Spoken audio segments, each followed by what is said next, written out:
Siyam kami magkakapatid, panganay po ako. Isa po akong high school graduate.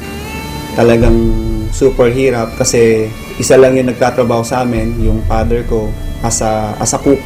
Nung nag-aaral ako ng high school, pinilit ko na magkaroon ng pagkakitaan yung time na yon, yung pa-ending, para lang po meron akong pera, pang tuition, lahat ng oportunidad, basta kaya ko, ginagawa ko.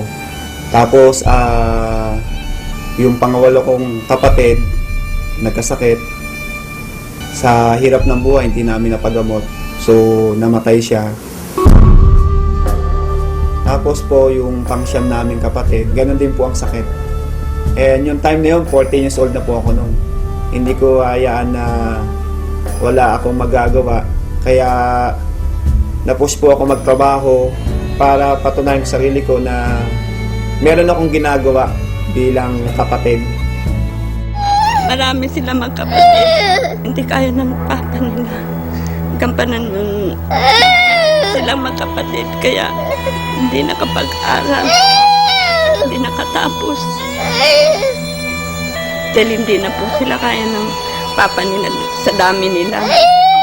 Tapos isa pa po. Binigyan pa ng sakit yung bunso nilang kapatid. Hindi ko na naisip na i-enjoy yung pagkabata ko, na mag-enjoy, maglaro.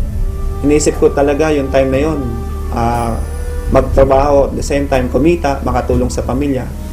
Kaya bata pa lang ako, talagang kumakayod na po talaga ako sa sarili ko. Nagtrabaho ko bilang as a construction worker. Yung tipong kahit sinabi nung aking foreman na kaya ko na ba magtrabaho, sabi ko kaya ko, kahit di ko pa kaya, hindi ko pa na-experience na magbuhat. So talagang yung sipag nandun eh. Pero yung pagyaman, hindi ko talaga pwedeng makuha doon, ang liit ng income. Kaya nalalangin ako na sana merong opportunity na pwede pa akong kumita na mas malaki. At the same time, pwede kong makuha yung wala po ako. Thankful po ako kasi merong oportunidad ng Royal Business Club na isang katulad ko, posible na magtagumpay sa buhay, na yung nakukuha ng mga professional na magkaroon ng magandang buhay, pwede sa Royal. Ito po ang magbibigay sa akin ng chance na pwede kong maabot yung mga pangarap ko sa buhay. Binigyan po ako ng chance na makita po ang Royal para po makuha ko po yung mga pangarap ko na magkaroon ng magandang buhay. Hindi naman ganun kadali ang lahat. Yung mga kakilala ko ayaw maniwala sa akin. Yung mga hindi ko kakilala, sila yung ina-approach ko sa Royal. Kung nasan po ako, diba, sumakay ako ng bus, sumakay ako ng jeep, kumain ako. Tapos lagi po ako merong flyers. Talagang sabi ko, okay lang to. Talagang ginagawa ko na lang siya as a challenge para sa akin. Hanggang dumating sa time na merong taong naniwala sa akin. Ang maganda po doon, nakita nila yung pakisama ko. At ayun po yung naging dahilan para po gawin nila ang Royal. Nandun po talaga yung sinseridad ko na tulungan sila para po magawa nila yung tama yung negosyo ng Royal. Kaya yung nagsisimula po ako, yung unang mga naniwala sa akin, yun po talaga yung unang tinulungan ko at hindi ko pinabayaan na hindi sila maging successful para po makuha nila yung mga pangarap nila sa Royal. Kaya ngayon po, yung mga pangarap ko, isa-isa ko na pong natutupad. Ngayon dahil sa Royal, yung pangako ko sa magulang ko, natupad ko po na mabigyan po ng bahay. Yung pangako ko na sarili ko na magkaroon din po ako ng tirahan, na hindi po nakikitira lang po o nangungupahan. Nagkaroon po ako ng sarili kong bahay at lupa.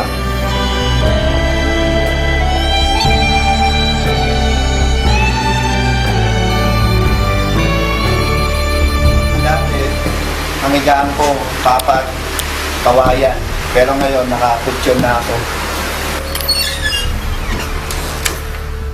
Isang room. So, sa second floor, meron po tayong 3 room. Lahat ng nakita nyo po ngayon, lahat po yan katas po ng Royal. Tapos po, nagkaroon po ako ng pangalawang sasakyan, brand new. Ito ko, yung kulay white Montero. Pangalawang sasakyan ko na nabili sa Royal. Tapos po, after 5 years, hindi ko po ito pinangarap. Pero sabi nga sa Royal hindi po bawal managinip. So masasabi ko, itong pangarap na nakuha ko, ito po yung panaginip na pangarap. Pero dahil sa Royal, yung panaginip na pangarap ko nagkatotoo. Nakabili po ako ng sports car 911 Turbo Porsche. Kaya sa Royal, hindi mo ina-expect ipagkakalob sa'yo kahit di mo pangarap matutupad. Hindi po ako mapaniwala na isang katulad ko, nagda-drive po ako ng sports car. Kaya thankful po ako sa Royal, sa Panginoon, kasi binigyan po ako ng magandang resulta. Sila po yung may daylan o may plano po neto. Bakit ko po nakuha ito?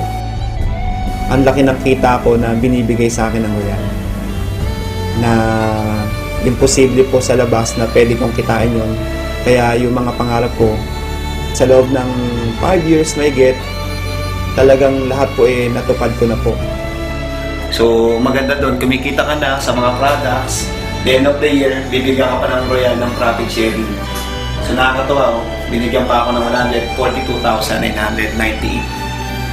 Yeah, tapos ito po yung mga ticket ko sa Europe.